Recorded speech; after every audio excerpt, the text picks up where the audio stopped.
کل کی رسم احباب باجماعت نماز پڑھنے کے جب آپ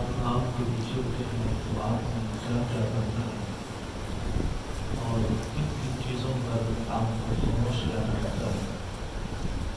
تو اس حوالے سے چند ایک باتیں آج کی تو کہا تھا کہ آج کے لیے نماز جنازہ کا بیان اس پر گفتگو کریں گے. لیکن اس سے پہلے کہ نماز کے جیسے ہم نے پڑھا کہ بہت سی چیزیں نماز کی فرض ہیں. نماز کے فرائض واجبات اور نماز کی سنت ہے اور اکیلے نماز پڑھنے کا بیان پھر واجبات نماز پڑھنے کا بیان اس پر گفتگو کی. تو آج کے درس میں جو ہمارا بیان ہے وہ بھی بڑا ضروری ہے. وہ ہے مکروہات نماز، یعنی کون کون سی چیزیں جو نماز کے اندر مکروہ ہے. اور مکروہ کی سب سے پہلے آپ تعریف سنتے. مکروہ کی دو اقسام ہیں. نمبر ایک مکروہ تنزیہی اور نمبر دو مکروہ تحریمی. مکروہ کا جو معنی ہے اسے کہتے ہیں ناپسندیدہ، ایسا عمل جسے شریعت ناپسند کرے اسے مکروہ کہتے ہیں. جو مکروہ تنزیہی ہے یہ شریعت کی نگاہ میں ناپسندیدہ تو ہوتا ہے لیکن اس کی وجہ سے نماز پھر بھی ہو جاتی ہے. ایسا نہیں کہ نماز کو آپ نے دوبارہ پڑھنا ہے یا سجدہ سہو کرنا ہے. اور ایک ہے مکروہ تحریمی جسے شریعت ناپسند بھی کرتی ہے اور ساتھ وہ حرام کے درجے پر بھی ہوتا ہے، یعنی وہ عمل حرام کی قریب ہوتا ہے. تو نماز کی جو مکروہات ہیں سب سے پہلی چیز جو نماز میں مکروہ ہے وہ ہے کپڑے یا داڑھی کے ساتھ کھیلتے رہنا. بعض دوستوں کی عادت ہوتی جب نماز پڑھیں تو بغیر کسی وجہ کے داڑھی میں ہاتھ مارتے رہیں گے، کبھی ادھر کبھی ادھر، کبھی داڑھی پکڑ کے اسے سیدھا کریں گے، کبھی اسے فولڈ کریں گے. تو بغیر کسی مجبوری کے، بغیر کسی صورت کے داڑھی کے ساتھ کھیلتے رہنا، اس میں انگلیاں مارتے رہنا، تو یہ عمل بھی شریعت کی نگاہ میں مکروہ ہے نماز میں. اور پھر اسی طرح کپڑوں کے ساتھ کھیل میں مصروف رہنا. آپ نماز پڑھ رہے ہیں بغیر کسی ضرورت کے، کبھی یہ بازو سیدھا کیا، کبھی سے فولڈ کیا، کبھی دوسرا پکڑ لیا، کبھی دامن آگے سے پکڑ کے سیدھا کیا، کبھی پیچھے سے. تو بغیر ضرورت کے کپڑے کے ساتھ بار بار کھیلتے رہنا یہ عمل بھی شریعت میں مکروہ ہے. اور کچھ دوست ایسے ہوتے جلدی میں آتے نماز میں اللہ اکبر کہا، ہاتھ مان لیے، نیت کرنے کے بعد پھر اپنے بازو میں فولڈ کیے بعد میں سیدھے کرتے ہیں. اور ایسا بھی دیکھا گیا کہ دونوں بازو کو کھول دیتے ہیں جو ہاتھ بندھے ہوتے ہیں اور وہ بازو فولڈ میں اس کو سیدھا کرتے ہیں. اگر آپ کے دونوں بازو میں باندھ کے کھڑے دونوں ہی آپ کے کھل گئے تو آپ کی نماز ٹوٹ جاتی ہے. یہ یاد رکھیں. تو اگر ہاتھ بندھے ہوئے ہیں، ایک بازو کا کپڑا سیدھا کر دیا پھر دوسرے کا کر دیا تو اس سے نماز تو نہیں ٹوٹی لیکن شریعت اس کو بھی مکروہ کہتی ہے، لیکن اسے پسند نہیں کرتی، اس عمل سے گریز کیا جائے. اور اسی طرح جب آپ سجدے میں جا رہے ہیں تو سجدے میں جاتے ہوئے اپنے کپڑے کو سمیٹ دینا آگے سے یا پیچھے کی طرف سے. بعض دوست اپنی قمیض کا دامن کو سمیٹ دیتے ہیں یا شلوار بڑی ہے تو اس کو سمیٹتے ہیں. سجدے میں جاتے ہوئے کپڑوں کو سمیٹنا یہ عمل بھی مکروہ ہے. شریعت اس عمل کو بھی ناپسند قرار دیتی ہے. اور اسی طرح بعض دوست مفلر یا کوئی صافہ اپنے گلے میں لٹکاتے ہیں تو گلے میں کپڑے کا اس طرح لٹکانا کہ اس کے دونوں کنارے نیچے کی طرف لٹک رہے ہیں، ایسا کرنا مکروہ تحریمی یعنی حرام ہے. دونوں کنارے اس میں شامل ہیں. اگر کسی نے مفلر گلے میں ہے، ایک کنارہ لٹک رہے اور دوسرا اس نے فولڈ کر کے پیچھے کمر کی طرف پھینک دیا تو اس صورت میں عمل مکروہ نہیں ہے، حرام ہے. مفلر یا صافہ یا رومال گلے میں اس طرح لٹکا دینا کہ اس کے دونوں کنارے سامنے سے نیچے لٹک رہے تو ایسا کرنا شریعت میں یہ مکروہ تحریمی ہے اور اس کو حرام قرار دیا ہے. اور اسی طرح آپ نماز پڑھیں آدھی یا آدھی کڑاہی سے زیادہ اپنے بازو کو سمیٹ کر فولڈ کر کے نماز پڑھیں. کچھ دوست وضو کرتے ہیں بازو فولڈ ہوتے ہیں، تو آدھی کڑاہی سے اگر زیادہ بازو فولڈ ہے اسی میں نماز پڑھنا یہ عمل بھی مکروہ ہے. تو اس لیے کوشش کیجیے وضو کرنے کے بعد جو بازو فولڈ کیے ان کو سیدھا کر دیا جائے. فولڈ بازو کے ساتھ نماز پڑھنا، آدھی کڑاہی سے زیادہ کڑاہی سے بازو فولڈ ہوئے تو اس سے بھی آپ کی نماز مکروہ ہوتی ہے، یعنی ثواب کی کمی آتی ہے اور شریعت اس عمل کو ناپسند کر رہی ہوتی ہے. آدھی اگر کڑاہی فولڈ ہے تو اس سے مکروہ تنزیہی، اور اگر آدھی سے زیادہ کڑاہی آپ نے بازو فولڈ کیے ہوئے اسی طرح نماز جان بوجھ کر پڑھ دینا یہ مکروہ تحریمی ہے، یعنی یہ عمل حرام کے قریب ہے. اور اسی طرح نماز میں ایک عمل یہ بھی مکروہ ہے کہ شدت کے ساتھ آپ کو قضاء حاجت کی ضرورت ہے. پیشاب پکانا بڑا شدید زور سے ہے، شدت سے بخار پیشاب پکانے کی حاجت ہو اور پھر آپ نماز میں آتے شامل ہو، نماز شروع کریں، اس کو بھی شریعت نے مکروہ تحریمی دکھا ہے، حرام دکھا ہے. پہلے قضاء حاجت ہے پیشاب پکانے کی، آپ اس سے پہلے فارغ ہو اور اس کے بعد آپ نماز پڑھیں. تو یہ آپ کا اندازہ بھی ہوگا کہ جب آپ کو شدت سے پیشاب پکانے کی حاجت ہے آپ نماز پڑھتے ہیں تو پھر نماز میں خشوع خضوع نہیں رہتا، توجہ نہیں رہتی، آپ کا دھیان بار بار اس طرف جا رہا ہے. جماعت میں ہے تو دھیان اس طرح ہوگا کہ کب جماعت ختم ہو سلام ملے اور میں واش ہو جاؤں. اکیلے بھی پڑھیں تو تب بھی نماز میں خشوع خضوع و توجہ برقرار نہیں رہتی. لہٰذا شدت کے ساتھ پیشاب پکانے کی حاجت ہے تو نماز پڑھنا اس صورت میں مکروہ تحریمی یعنی حرام ہے. اس میں ایک صورت یہ ہے کہ آپ یہ جانتے ہیں کہ اگر میں قضاء حاجت کے لیے چلا گیا تو یہ نماز قضا ہی ہو جائے، نماز کا وقت ہی ختم ہو جائے. ایک ہے کہ آپ کو پتہ ہے کہ میں قضاء حاجت کے لیے جاؤں، واش روم سے بعد آؤں، وضو کر کے نماز پڑھ دوں گا، اب بھی وقت میرے پاس باقی ہے. اور ایک ہے کہ وقت اتنا کم رہ گیا یا آپ نماز پڑھ لیں یا آپ قضاء حاجت کے لیے چلے جائیں. تو اس صورت میں پھر آپ کو اجازت ہے کہ آپ وضو کر کے نماز پڑھ لیں، اس کے بعد واش روم وغیرہ جائیں. اس صورت میں مکروہ نہیں ہے. جب نماز کی قضا ہونے کا خدشہ ہو اور نماز کی قضا ہونے کا خدشہ نہیں ہے تو اس صورت میں اگر آپ شدت کی پیشاب پکانے کے اندر نماز پڑھتے ہیں تو یہ عمل مکروہ تحریمی ہے. اور اسی طرح آپ نے وضو کر دیا اور وضو کرنے کے بعد پیٹ میں گیس بھری ہوئی ہے اور ہوا خارج ہونے کا خدشہ ہے اور پھر بندہ سوچتے کہ میرا وضو جو ہے میں نماز پڑھ لوں بعد میں وضو روک دوں گا، تو ہوا کے خارج ہونے کا جہاں پہ خدشہ ہے، شدت کے ساتھ پیٹ میں گیس بھری ہے، تو آپ کہتے ہیں کہ میں نماز پڑھ دیں بعد میں ہوا خارج ہو جائے گی. تو اس صورت میں نماز پڑھنا بھی مکروہ تحریمی ہے، حرام ہے. اس لیے کہ آپ ہوا کو روکنے کے لیے آپ کا دھیان توجہ نماز سے ہٹ کر اس طرف جائے گی. تو شریعت میں اس طرح کرنا بھی مکروہ تحریمی یعنی حرام ہے. اور اسی طرح نماز کے اندر انگلیوں کا چٹکانا یعنی انگلیوں کے ساتھ پڑھا کے نکالتے رہنا، کبھی ادھر کی انگلی ادھر ڈال دیں ادھر کی ادھر ڈال دیں، انگلیوں میں انگلیاں ڈالنا یا انگلیوں کا چٹکانا نماز میں یہ عمل بھی مکروہ تحریمی یعنی حرام ہے. اور اسی طرح حالت نماز میں کمر پر ہاتھ رکھ لینا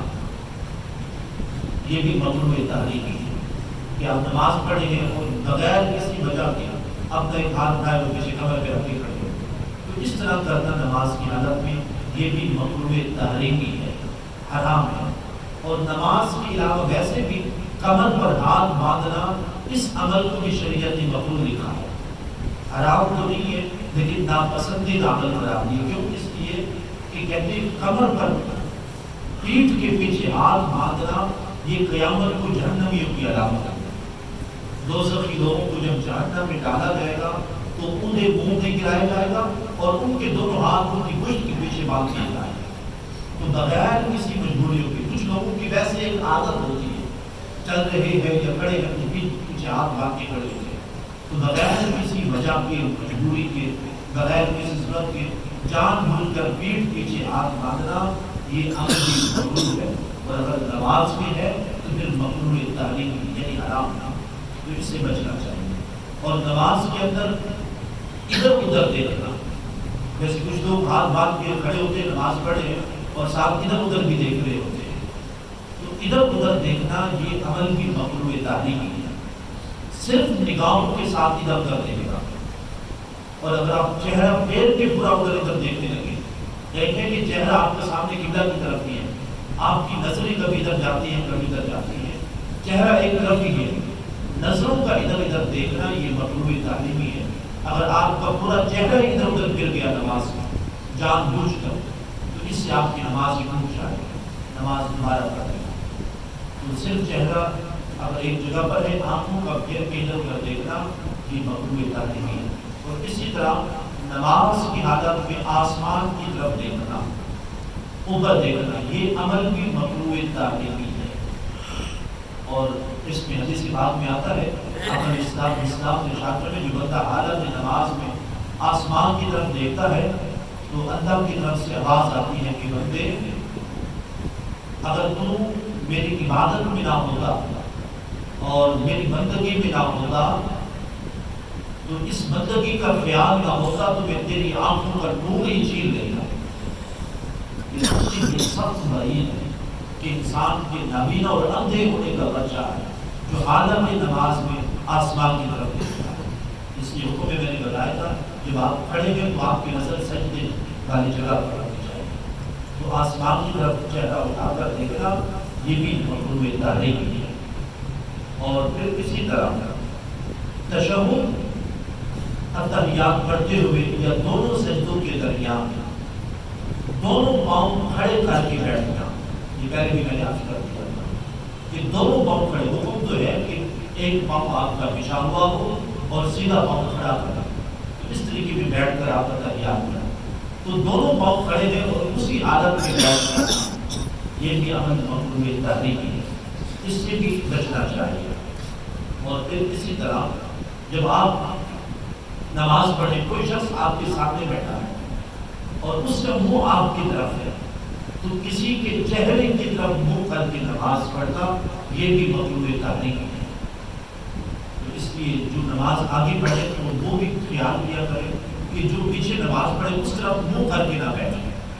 کیونکہ اس میں خدشہ ہے دیکھنے والا کہیں یہ تصور کرے کہ یہ کسی کو بھی سجدہ کر رہا ہے۔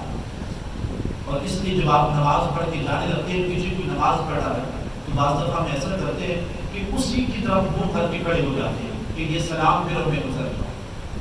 تو انتظار کرتے ہیں اس کے سلام پھرنے کا تو اس طرف منہ کر کے نہ کھڑے ہو، یہ بھی مقروء تحریمی ہے، گناہ اور ناجائز ہے۔ آپ نے کھڑے ہو کر انتظار بھی کرتے ہیں گزرنے کا کہ وہ سلام پھرے اور میں گزر جاؤں، تو اس طرف جہاں نماز پڑھ رہا ہے اس طرف منہ کر کے کھڑے ہو کر انتظار نہ کریں، آپ منہ آگے کر دیں اس کی طرف پیٹ کر کے کھڑے ہو جائیں۔ تو نمازی کے آگے پیٹ کر کے کھڑے ہونا یہ منع ہے۔ یا جب جماعت کے ساتھ پڑھتے ہیں تو ہر نمازی کی دوسرے کے آگے پیٹ ہی ہوتی ہے، تو یہ منع نہیں ہے۔ نمازی کے آگے منہ کر کے بیٹھ جانا یا منہ کر کے کھڑے ہو جانا یہ مقروء تحریمی یعنی یہ حرام ہے، تو اس سے بھی بچنا چاہیے۔ اور اسی طرح کوئی ایسی چادر یا ایسا کپڑا پہن لینا کہ جس کے اندر آپ کے دونوں ہاتھ ہی چھپ جائیں، یہ بھی مقروء تحریمی یعنی حرام ہے۔ اور یہ بالخصوص سردیوں کے موسم میں ہوتا ہے جب بڑی بڑی چادریں ہم لیتے ہیں اوپر، تو چادر ایسے اوپر اڑ لیتے ہیں، ہاتھ اس کے اندر ہی چھپا دیتے ہیں، تو ہاتھوں کا کھلا رکھنا یہ شریعت میں سنت ہے، اور اس چادر کے اندر کپڑے کے اندر دونوں ہاتھوں کو چھپا لینا یہ مقروء تحریمی یعنی حرام ہے۔ اگر کوئی مجبوری ہے، مجبوری سے مراد شرعی اصول، اور وہ ایسا کہ اس قدر شدت کی سردی ہے کہ آپ کے بیمار ہو جانے کا خدشہ ہے، جہاں آپ کی جانی نقصان ہونے کا خدشہ ہے، پھر وہاں شریعت میں چھوٹ آ جاتی ہے، شریعت وہاں رخصت دے دیتی ہے، آسانی کر دیتی ہے، تو اس صورت میں یہ عمل ممنوع اور حرام نہیں ہوتا۔ مجبوری بھی نہیں، اس قدر شدت کی سردی بھی نہیں ہے، تو جان بوجھ کر کپڑا ایسے لپیٹنا کہ آپ کے دونوں ہاتھ کپڑے کے اندر چھپ جائیں یہ مقروء تحریمی یعنی حرام ہے اور اس سے منع کیا گیا۔ اور اسی طرح یہ تو نماز میں ہے اور نماز ہاتھوں کا، اور اس کے علاوہ چہرے پر اپنا چہرہ منہ کو چھپا دینا نماز میں، یہ بھی مکروہ تحریمی ہے۔ یہ جو آپ کے چہرے کی ٹکیا ہے، پیشانی جہاں سے آپ کے بال ہوتے ہیں یہاں سے لے کر تھوڑی تک، اور ایک کان کی لو سے دوسرے کان کی لو تک، یہ جو آپ کا چہرہ کا درمیانی حصہ ہے، اس پورے چہرے کا نماز میں کھلا رکھنا یہ سنت ہے، اور اس کو چھپانا مکروہ تحریمی ہے، حرام ہے۔ اگر مجبوری ہو تو وہ بھی الگ بات ہے، پھر اس میں بھی چھپا سکتے ہیں کہ آپ کو اس قدر شدت سے زکام لگا ہے کہ چہرے پر ہوا پڑتی ہے تو آپ کی بیماری کی بڑھنے کا خدشہ ہے۔ یہ جیسے کورونا کے دنوں میں آپ کی ماسک لگا کے آپ ماسک پڑھ رہے ہیں، تو اس وقت بھی مفتیان کرام نے، مفتی پاکستان مفتی عبد الرحمان صاحب نے فتویٰ جاری کیا تھا کہ اس مجبوری کی صورت میں آپ ماسک لگا کے بھی نماز پڑھ سکتے ہیں، اس میں آپ کو چہرہ چاہے چون بھی آئے، چونکہ وہ ایک مجبوری کی صورت ہے۔ تو مجبوری کے علاوہ چہرے کو چھپانا نماز میں مکروہ تحریمی ہے۔ اور اس کے علاوہ نماز کے علاوہ ویسے بھی یہ شرعی مسئلہ ہے، جہاں خطرے کی جگہ ہو تو وہاں پر بھی چہرہ چھپانا سخت ممنوع ہے مردوں کے لیے۔ اب خطرے سے مراد کیا ہے کہ آپ چہرہ چھپا کر کسی ایسی جگہ چلے گئے کہ دیکھنے والے آپ کو مشکوک تصور کرنے لگے کہ یہ چہرہ چھپا کر مشکوک افراد کون سا ہماری سوسائٹی میں، ہماری کالونی میں، ہمارے محلے میں داخل ہو گیا، تو جہاں لوگوں کو شک میں کوئی چیز مبتلا کر دے تو ایسی جگہ پر بھی چہرے کو چھپانا ممنوع ہے۔ اور اسی طرح مثال کے طور پر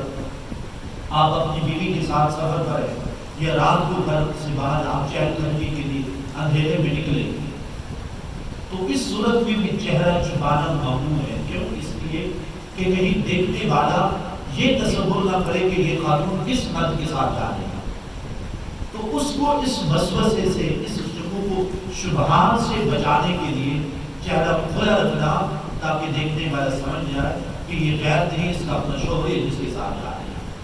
تو لوگوں کو اس وسوسے سے بچانے کے لیے تو وہاں پر بھی چہرہ کھلا رکھنا یہ شریعت کا حکم ہے، وہاں پہ چہرہ ڈھانپنا یہ مکروہ تحریمی ہے۔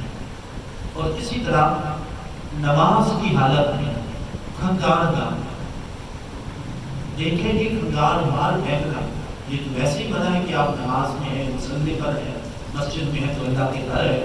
اور ایک ویسے کھنگارتے رہنا ہے۔ کچھ لوگوں کی عادت ہوتی ہے ویسے کھنگارتے رہتے ہیں اور وہ گلوا پھینک کے اس کو دوبارہ گلے میں لے جاتے ہیں، تو صرف نماز میں کھنگارنا یہ بھی مکروہ تحریمی ہے، اس سے بھی بچنا چاہیے۔ ہاں اگر مجبوری ہے، اب مجبوری سے مراد آپ پڑھ رہے ہیں، قرات کر رہے ہیں، آپ کے گلے میں ریشہ آ گیا تو آپ نے کر کے اس گلے کو صاف کیا تاکہ وہ جو قرات کرنے میں خلل پیدا ہوگا وہ خلل نہ رہے، تو اس صورت میں شریعت میں اجازت ہے۔ مگر ایسی صورت نہیں کچھ بلا وجہ کھانستے رہنا، کھنگارنا نماز کی حالت میں مکروہ تحریمی، یعنی یہ عمل بھی حرام ہے۔ اور اسی طرح نماز کے اندر جان بوجھ کر جمائی لینا، ایک ہے کہ خود بخود جمائی آئے باسیاں لینا، اور ایک ہے جان بوجھ کر سستی کی وجہ سے جمائی لے رہا ہے نماز میں، تو ایسا کرنا یہ مکروہ تحریمی ہے۔ اور پھر اگر صاحب نے فرمایا کہ جب تم جمائی لیتے ہو نماز میں اور پھر کچھ لوگ بڑا منہ کھلتا ہے، جمائی بھی آتی ہے اور ساتھ اس سے ایک قسم کی خاص قسم کی آواز بھی نکلتی ہے،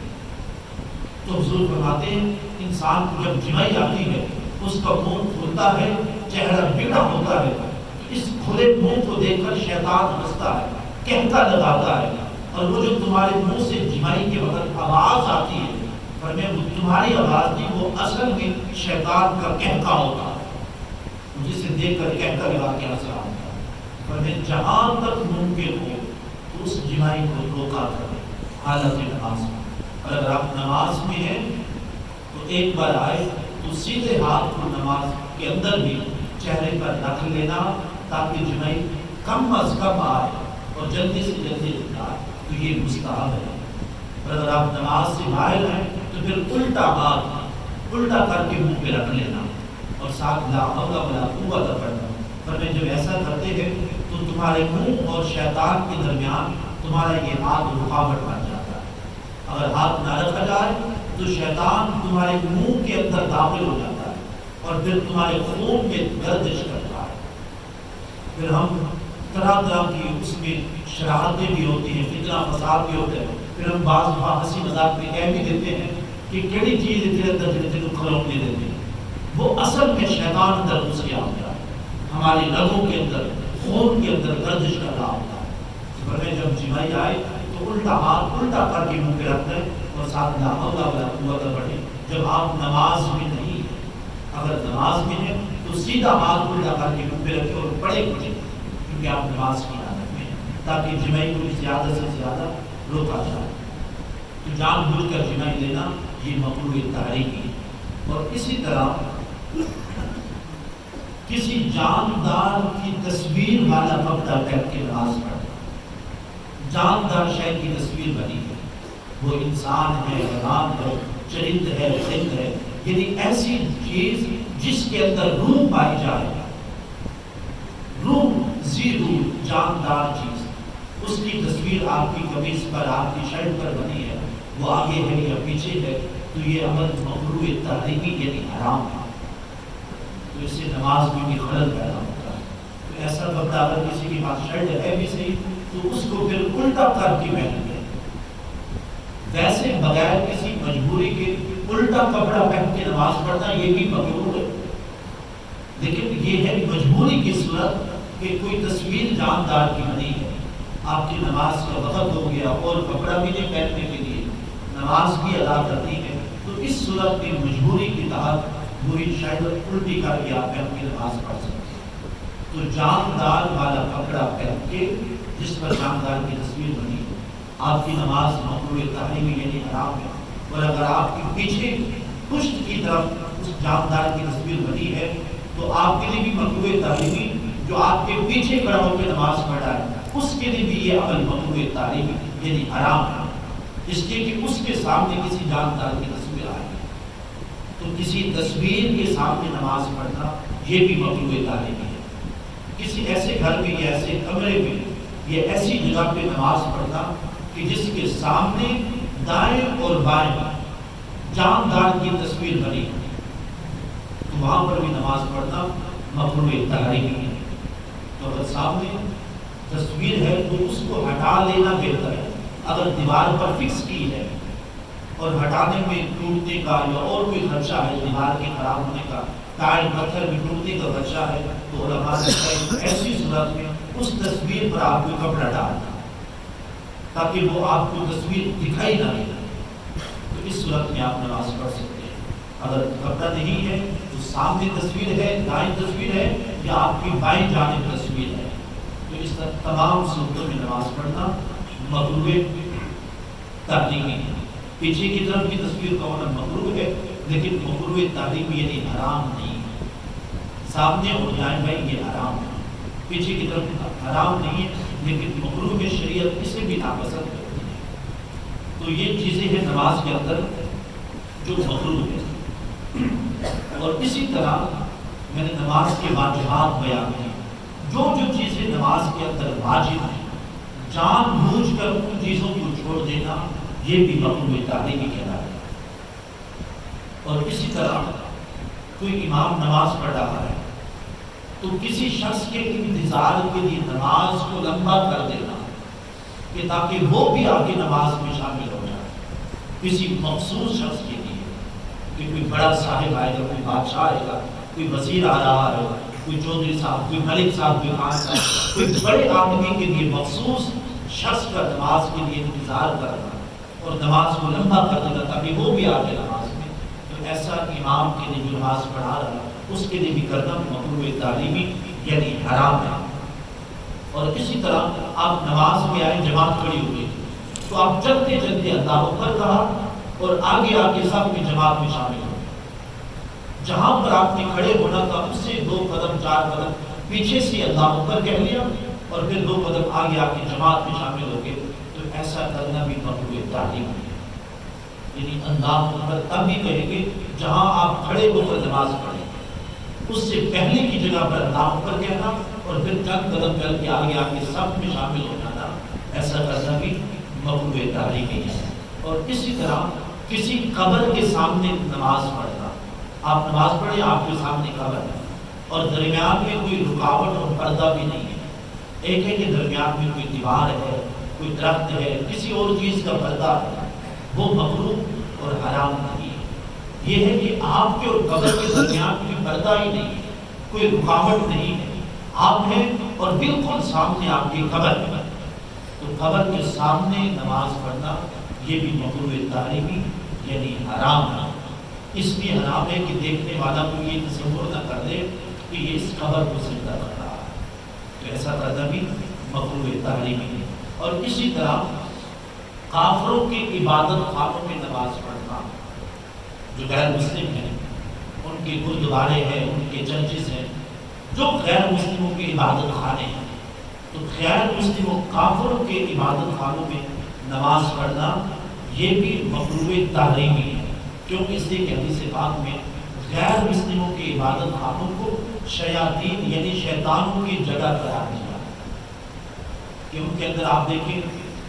چرچوں کو بھی دیکھ لیں، ان کے اندر مزامیر بھی ہوتے ہیں، گانے بانی بھی، ڈھول بھی بجتی ہے، کیونکہ ان کے مذہب میں یہ چیزیں جائز ہیں، تو اسلام میں یہ چیزیں حرام ہیں، اور یہ ایسی چیزیں ہیں جہاں پر شیطان کا ڈیرا ہوتا ہے، تو غیر مسلموں کی عبادت خانوں میں نماز پڑھنا یہ بھی مکروہ تحریمی ہے، حرام ہے، اور وہاں پر جانا حرام تو نہیں ہے لیکن یہ بھی ممنوع ہے، شریعت اسے بھی منع کر دینا پسند کرتی ہے کہ وہاں پر جانے سے گریز کیا جائے۔ اور بعض اس مسئلہ پوچھتے ہیں کہ ہمیں اپنے علم میں اضافے کے لیے وہاں پہ جانا چاہیے کہ گرودوارے میں، عیسائیوں کے چرچ میں، کہ وہاں پہ ہوتا کیا ہے علم میں اضافے کے لیے، تو علم میں اضافہ کرتے ہیں تو جو مصطفیٰ کے دین ہے، دین کے علم میں اضافہ کرتے ہیں۔ ہم نے کون سا پورا دین سیکھ لیا ہے، اب اوروں کا علم سیکھنے چل پڑے ہیں، ہمیں ابھی ضرورت ہے اسلام کو سیکھنے کی، اسلام کو پڑھنے کی، تو وہاں پر ویسے بھی جانے سے منع کیا گیا، اور عبادت تو وہاں پہ ویسے نہیں کرتے، یہ حرام ہے، مکروہ تحریمی ہے، اسے منع کر دیا ہے۔ اور اسی طرح منہ کے اندر کوئی چیز لے کر نماز پڑھنا، لقمہ ہے، کوئی چنے ہیں، کوئی کھانے کی چیز، یا کوئی ایسی انگوٹھی، کوئی پتھر منہ کے اندر رکھنا، اور منہ کے اندر بھی ایسے رکھنا، ایک ہے کہ منہ کے اندر رکھ کر آپ قرات پڑھ پھر بھی رہے، آپ کو رکاوٹ نہیں ہے، پھر بھی ممنوع ہے، اور ایک ہے کہ منہ کے اندر کوئی چیز آپ نے رکھی اور قرات کرنے میں آپ کو خلل پیدا ہو رہا ہے، آواز صحیح طریقے سے نہیں نکل پا رہی، نفس صحیح طریقے سے ادا نہیں ہو رہے، تو اس طرح اگر آپ کر کے پڑھیں گے نماز تو آپ کی نماز ہی ختم جائے گی، نماز اس سرے سے دوبارہ پڑھیں گے۔ اور اسی طرح کل جیسے میں نے عرض کیا کہ ننگے سر نماز پڑھنا، اور ایک ہے کہ کسی کو گرمی محسوس ہوتی ہے یا کوئی اور مجبوری ہے یا بھول گیا ہے، اور ایک ہے کہ جان بوجھ کر ننگے سر نماز پڑھنا، یہ بھی مکروہ ہے لیکن حرام نہیں، مکروہ تنزیہی ہے، یعنی شریعت کی نگاہ میں ناپسندیدہ ہے۔ اور ایک ہے نماز میں سر پر ٹوپی یا عمامہ نہ لینا، اور ساتھ اس وجہ سے نہ لینا کہ نماز کون سی اتنی بڑی شان والی ہے کہ اس کے لیے مجھے پہلے سر ڈھانپنا ہوگا، ٹوپی پہنی ہوگی، عمامہ پہننا ہوگا، اگر کسی نے اس نیت سے ننگے سر نماز نہیں پڑھی تو کافر ہو جائے، اس نیت سے کہ نماز کون سی اتنی بڑی عبادت ہے یا کون سی اتنی بڑی شان والی عبادت ہے کہ اس کے لیے میں پہلے سر ڈھانپوں، ٹوپی لوں، عمامہ شریف باندھوں، اگر یہ ذہن میں خیال اور نیت آ گئی تو اس نیت سے چونکہ عبادت کی توہین ہے تو عبادت کی توہین سے بندہ کافر ہو جائے، دائرہ اسلام سے خارج ہو جائے۔ اگر یہ نیت نہیں ہے، ویسے سستی سے جان بوجھ کر ننگے سر پڑھتے ہیں تو یہ مکروہ ہے، مکروہ تنزیہی ہے۔ اور اسی طرح آپ باجماعت نماز پڑھ رہے ہیں، سب مکمل ہے، پیچھے آپ اکیلے کھڑے ہو گئے، پہلی صف کی گنجائش تھی، کہیں نہ کہیں آپ کھڑے ہو جاتے تو آپ کی جگہ بن جاتی، پہلی صف کی جگہ ہونے کے باوجود اکیلے پیچھے صف میں اکیلے کھڑے ہو جانا یہ بھی مکروہ ہے، اس کو مکروہ لکھا ہے، اور اس کو مکروہ تحریمی حرام نہیں ہے۔ اور پھر اس میں یہ ہے مسئلہ یہی ہے کہ آپ کو اگر پہلی صف کی جگہ نہیں ہے، اکیلے نہ کھڑے ہوں، امام کے پیچھے جو شخص ہے آپ کوشش کریں دائیں بائیں سے کسی بندے کے دامن کو ہلکا سا پکڑ کے کھینچے اور اگلے بندے کو بھی یہ مسئلہ معلوم ہو کہ یہ جو میرے دامن سے پکڑ کے ہلکا سا کھینچا جا رہا ہے اشارہ ہے مجھے کہ میں پیچھے ہٹ جاؤں. وہ اپنے پاؤں زمین پر گھسیٹتے ہوئے قدم اٹھائے گا نہیں, پاؤں زمین پر گھسیٹتے گھسیٹتے پیچھے چلا جائے اور وہ بندہ اس کے ساتھ کھڑا ہو کر نماز پڑھے. اب یہ اکیلا نہ رہا, دو بندے ہوتے. اور اگر جہاں پر یہ خدشہ ہو کہ ممکن ہے کہ سامنے والے کو مسئلے کا علم ہی نہیں ہے کہ پیچھے ہٹنا ہے کہ نہیں ہٹنا, ہٹنا ہے تو کس طریقے سے ہٹنا ہے, تو اس صورت میں اکیلے کھڑے ہو کر نماز پڑھ دیں تو کوئی مکروہ اور کوئی حرج نہیں. یہ سمجھ لیں پہلی جگہ میں سب میں گنجائش ہے, گنجائش کے باوجود پیچھے اکیلے کھڑے ہو جانا یہ مکروہ ہے. اگر گنجائش نہیں ہے اور اگلے بندے کو مسئلے کا علم بھی نہیں ہے تو پھر بھی اکیلے کھڑے ہو جانا یہ بھی مکروہ نہیں ہے. آپ جانتے ہیں کہ آگے والے جس کو میں اشارہ کر رہا ہوں وہ علم والے, اس کے مسئلے کا پتہ ہے, علم ہے, سمجھ بوجھ رکھتا ہے. آپ کو جب یہ چیز معلوم ہو تو پھر اس کو پیچھے کھینچے, ویسے اکیلے کھڑے ہونا یہ عمل مکروہ ہے. اور اگر کوئی کھڑا ہو بھی جاتا ہے تو صرف مکروہ ہے, حرام نہیں ہے. اس سے آپ کی نماز کو فرق نہیں پڑتا, پر شریعت کہتی ہے کہ اکیلے نہ پڑھا. اور جب آپ صف بناتے ہیں تو اس میں بھی یہ سن لیں کہ جب آپ کی صف شروع ہوتی ہے تو صف امام کے پیچھے سے شروع ہوتی ہے. صف نہ دائیں جانب سے شروع ہوتی ہے نہ بائیں جانب سے شروع ہوتی ہے, امام کے پیچھے صف شروع ہوتی ہے. اور جو زیادہ فضیلت بھی ہے وہ یہی ہے کہ امام کے پیچھے جو کھڑا ہے اس کی فضیلت, اور اس کے بعد پھر جو دائیں جانب کھڑا ہے پھر اس کے ساتھ جو کھڑا ہے پھر اس کے ساتھ جو کھڑا ہے پھر اس کے ساتھ پھر وہ جو آخر میں کھڑا ہوا ہے. کچھ لوگ کم علمی کہہ لیں یا مبالغہ کہہ لیں بالکل آخر میں کھڑے ہو جاتے ہیں دائیں جانب, کہ دائیں جانب پہلے صف میں کھڑے ہونے کا, پہلے کھڑے ہونے کا زیادہ ثواب ہے. وہاں پہ جو ثواب ہے سب سے آخری ثواب ہے. زیادہ جو ثواب ہے سب سے پہلا ثواب وہ امام کے پیچھے سے کھڑے ہوتے ہیں, یہاں سے سب شروع. اسی طرح پہلی سب مکمل ہے یا دوسری سب مکمل ہے, بعد میں جو لوگ آتے ہیں تو وہ نہ دائیں جانب کھڑے ہوں نہ بائیں جانب کھڑے, وہ امام کے پیچھے کھڑے ہوں, اور تاکہ بعد میں آنے والے ملتے جائیں اور وہاں سے سب آگے بڑھتی چلی جائیں. تو یہ نماز کا طریقہ ہے. چند ایک یہ چیزیں تھیں جو نماز کے اندر مکروہ ہے, میں نے اختصار کے ساتھ عرض کر دی. اللہ رب العالمین ہم سب کو اصول کی